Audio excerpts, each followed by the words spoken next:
Basically, is the second floor.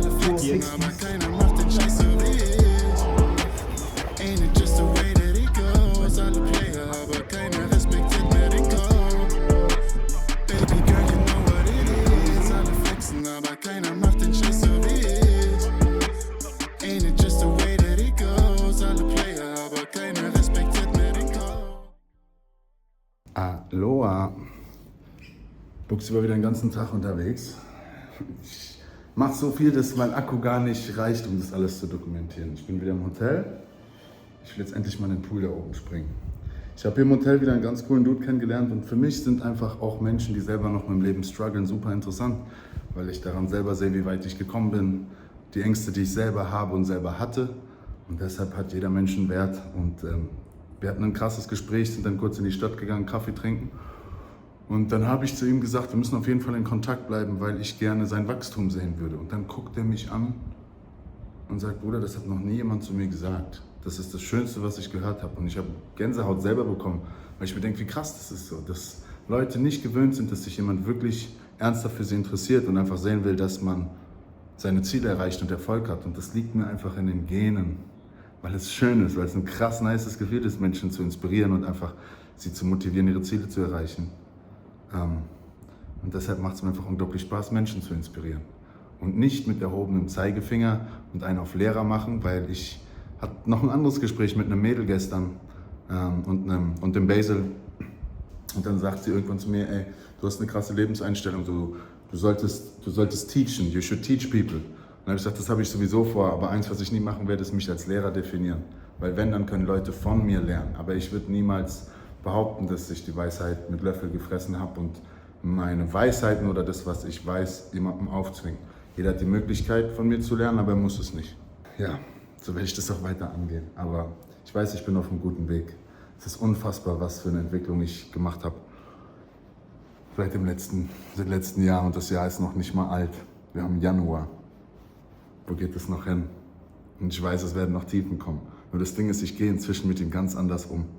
Ich glaube, dieser Streit mit den Mädels oder diese Auseinandersetzung hätte mich damals viel mehr abgefuckt und ich hätte wochenlang daran genagt, dass ich jetzt alleine weiterreise oder alleine weiterreisen muss. Ich habe ja Bock drauf. Ich nehme die Sachen so, wie sie kommen, und das tut gut und das solltet ihr auch.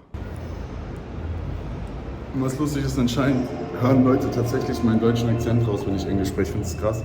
Ich habe mich gerade mit einem Ami unterhalten und einem Kanadier, und dann sagt er, kann es in irgendeiner Weise sein, dass du Deutsch sprichst oder aus Deutschland kommst? Ich sage, ja, wie hört man das? Selbst alle anderen haben gesagt, was, der spricht doch fließendes Englisch. Aber ich glaube, weil wir in Deutsch die Sätze anders bilden, also die Satzstruktur ist ganz anders, merkt man das halt.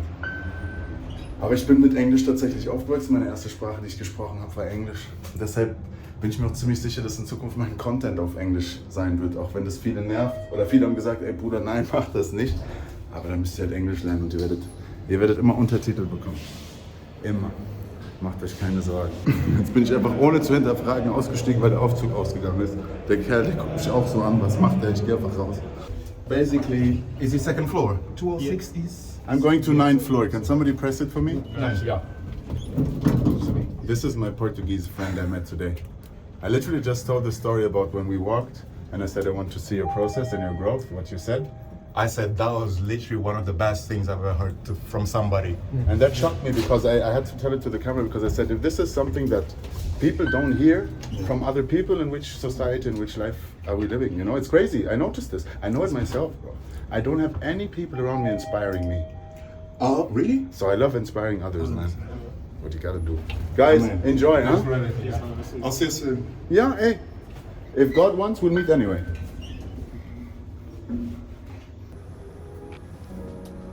Poolside.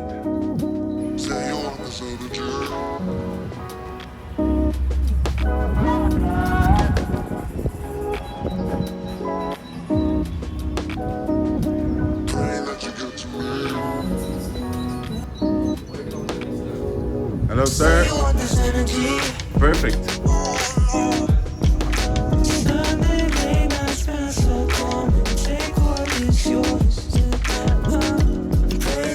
So letztes Leben, oder? Kann man machen. Kann man mal machen. Aber heute ist der letzte Tag. Morgen hau ich ab. Morgen geht's in die Natur. Morgen muss ich raus. Der Luxus ist wirklich draußen, in der Wildnis, nicht hier in den Plastikgebäuden. Inzwischen waren es gute 3 Wochen, seitdem ich Deutschland verlassen hatte.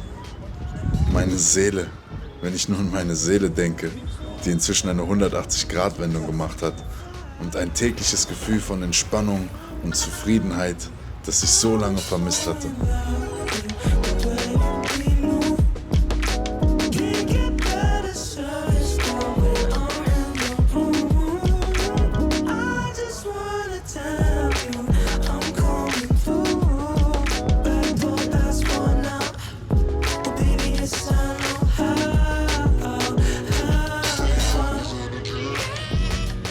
Ich hatte im Zuge meiner Zeit im Hotel ein paar Spieler der indonesischen Volleyball-Nationalmannschaft kennengelernt. Und da ich selbst ein leidenschaftlicher Sportler war, tauschten wir uns über ein paar Erkenntnisse und Erfahrungen aus.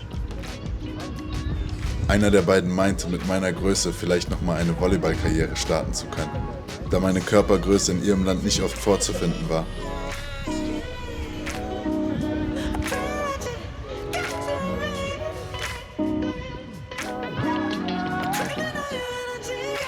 Am Vormittag hatte ich mich noch kurz mit Basil getroffen, da ich zu der Entscheidung gekommen war, lieber ihm Geld für einen Roller zu geben, als es an irgendeinen Rollerverleih zu zahlen. Der Deal war, dass er den vollen Betrag des Rollerverleihs kriegen würde und er selber in der Hand hatte, für wie günstig er einen Roller klar machen kann. Ja, herrlich, kleiner Swimmingpool. Ich glaube, morgen früh, bevor ich abziehe, wache ich früh auf, mache nochmal meinen Sport hier oben. Vielleicht beim Sonnenaufgang, je nachdem, wie lange ich heute unterwegs bin. Dann gucken wir mal.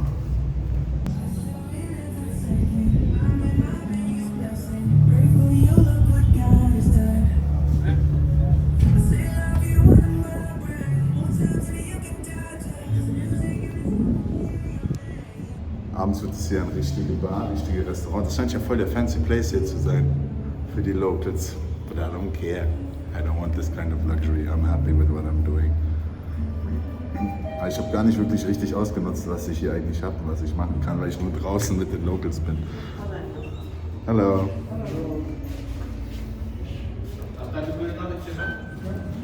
Nimm mich doch mit, Alter. Nimm mich doch mit. Heute die Tür schon direkt wieder zu. Was soll hier was? So, ich springe jetzt eine Runde unter die Dusche. Eigentlich müsste Basil schon da sein. Oder die waren wieder zu dumm, um mich zu informieren da oben.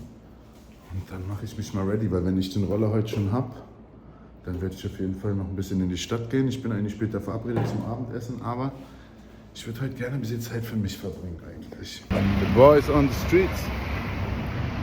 Frisch gemacht, bisschen rasiert, aber ich habe irgendeinen Aufsatz verloren, richtiger Abturn. Ich sag schon seit einer Woche, ich muss mal zum Friseur. Aber ja, wenn man sich gut fühlt, dann kann man auch mit krause Locken auf die Straße gehen. Ich nehme meine Kappe. Ah, die ist inzwischen auch schon mies versifft und ausgegilbt, What a life, guys. Ich stürze mich jetzt auf jeden Fall mal ins Getümmel. Ich laufe erstmal ein Stück, weil da vorne kommen auf jeden Fall ein bisschen mehr Restaurants und so. Dann schnappe ich mir wahrscheinlich einen Tuk-Tuk und fahr mal ein bisschen ins Nachtleben. Mal gucken, was Colombo so zu tun.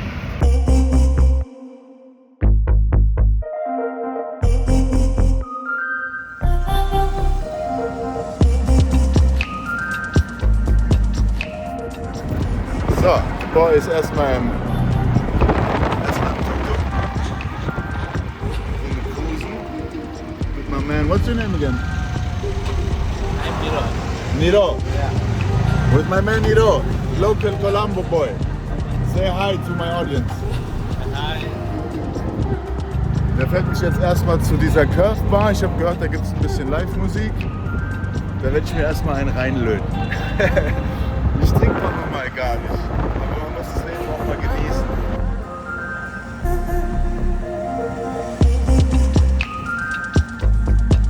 Okay, wir sind angekommen, sieht eigentlich ganz nice aus. Ich habe nämlich sogar auch gehofft, dass es irgendwie so eine kleine Meile mit Sachen und Bars und Restaurants gibt. Hier sieht es auf jeden Fall ganz nice aus. Ich laufe erstmal rum, guck, was es hier gibt, aber dann werde ich mir auf jeden Fall gleich mal einen kleinen Drink gönnen. Ich bin sehr, sehr gespannt. Hier gab es auf jeden Fall eine Hochzeit. Ja, aber nice, hier kann man sich auf jeden Fall gut gehen lassen. Ich habe mich jetzt erst mir hingepflanzt, wo die chilligste Musik ist. Gegenüber ist ein sehr, sehr neues Restaurant oder eine Bar, die aufgemacht hat. Das sieht sehr, sehr geil aus. Today we support the British people. Das ist ein britischer Gin. Ich werde den jetzt mal probieren. Ich bin sehr, sehr gespannt. Sure, bro.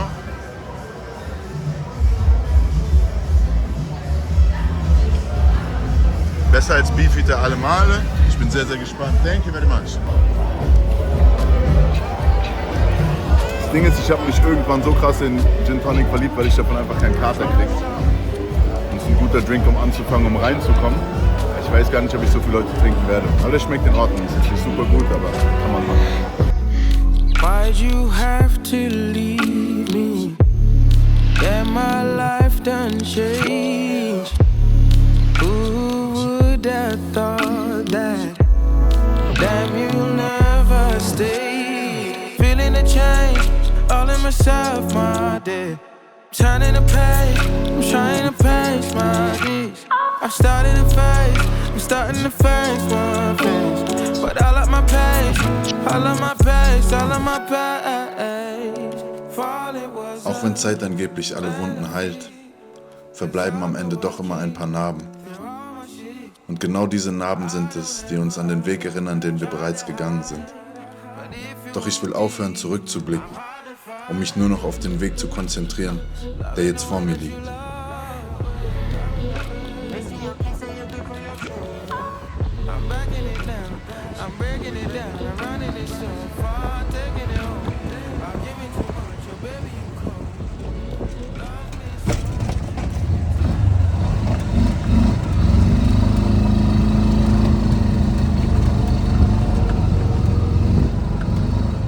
Basil war bis jetzt nicht aufgetaucht. Und da ich nicht wusste, ob das mit dem Roller überhaupt noch klappt, machte ich mich jetzt eigenständig auf die Suche. Das Ding war, dass ich ihm schon mal einen kleinen Vorschuss mitgegeben hatte, damit er wenigstens in Vorkasse treten kann.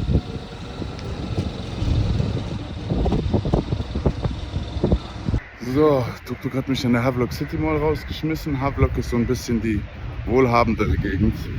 Wenn die Tuk-Tuks hier reinfahren, werden die direkt kontrolliert von Polizei und Security. Hat man halt immer, ne?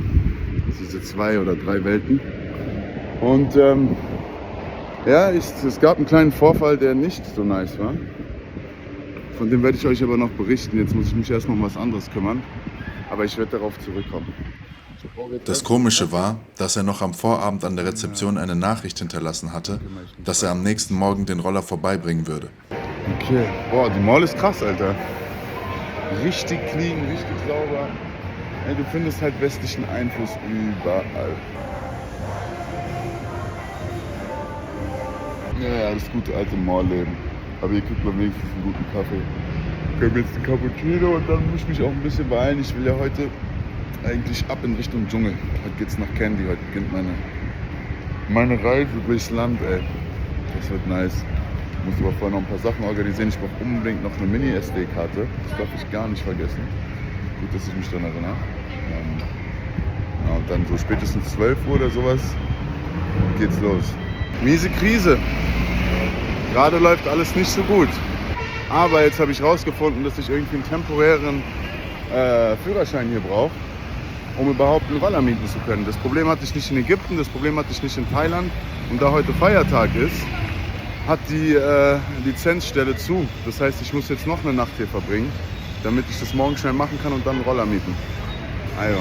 In den letzten Jahren hatte ich viel Vertrauen in Menschen und das Leben im Generellen verloren. Und vielleicht war es einfach nur wieder mal ein Test, um genau dieses Urvertrauen zu wecken. Mir ging es nicht um den kleinen Vorschuss, den ich Basil gegeben hatte, sondern eher die Erkenntnis, dass pures Vertrauen in Menschen nicht immer dazu führt, dass sie auch belohnt wird. Also wie es aussieht, kann ich heute noch nicht los.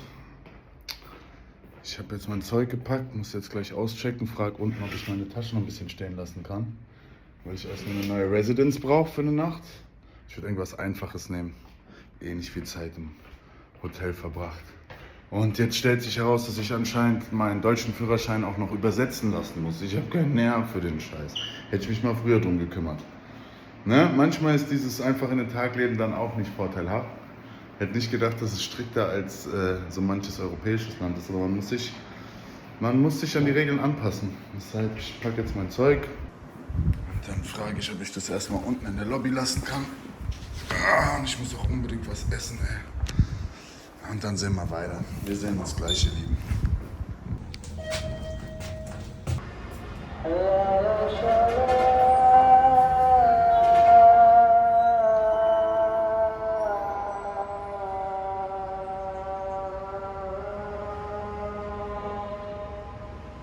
Selbst hier ist der Muezzin am Schreien.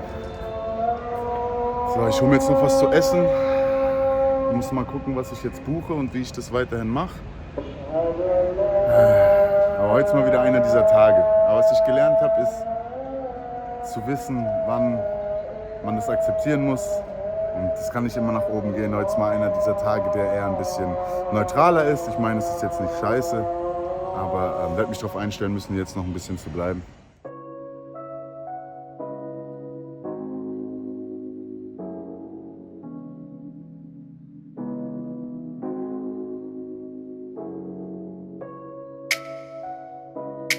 Die ganze Aktion mit Basil und dem Roller hatte mich jetzt leider einen weiteren Tag gekostet, aber dennoch mich um eine weitere Erfahrung reicher werden lassen.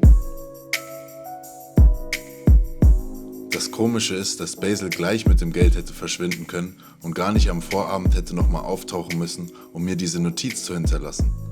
Was mir ein komisches Bauchgefühl hinterließ, dass irgendwas schiefgelaufen sein musste. Leider war er telefonisch auch nicht erreichbar, da er gar kein Handy besaß. Doch gehen wir mal davon aus, dass er nie vorhatte, mir den Roller vorbeizubringen. Ich hatte schon so viel durch seine Hilfe profitiert und alleine die ganze Reise, die er für mich geplant hatte, hätte mich bei einem normalen Tourguide so viel mehr Geld gekostet. Doch leider muss ich feststellen, dass sehr viele Menschen auf schnelles Geld und schnellen Profit aus sind und ihnen gar nicht bewusst ist, dass langfristige Kontakte sie meistens viel weiterbringen. Er hätte so viel mehr an meiner Freundschaft und meiner Hilfe profitiert, anstatt sich einmal zu bereichern und mich nie wiederzusehen. Und dennoch wird es nie was an meiner Haltung und meinem Urvertrauen den Menschen gegenüber ändern. Denn allein ein Versuch ist es wert, doch verspricht nicht immer positive Resultate.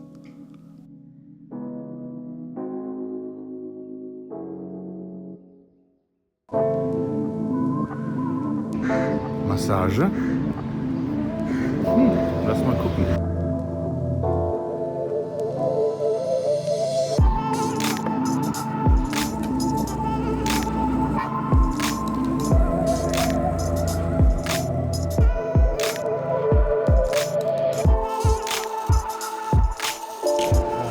So, jetzt muss ich noch zum Counter 47. Führerschein bestanden.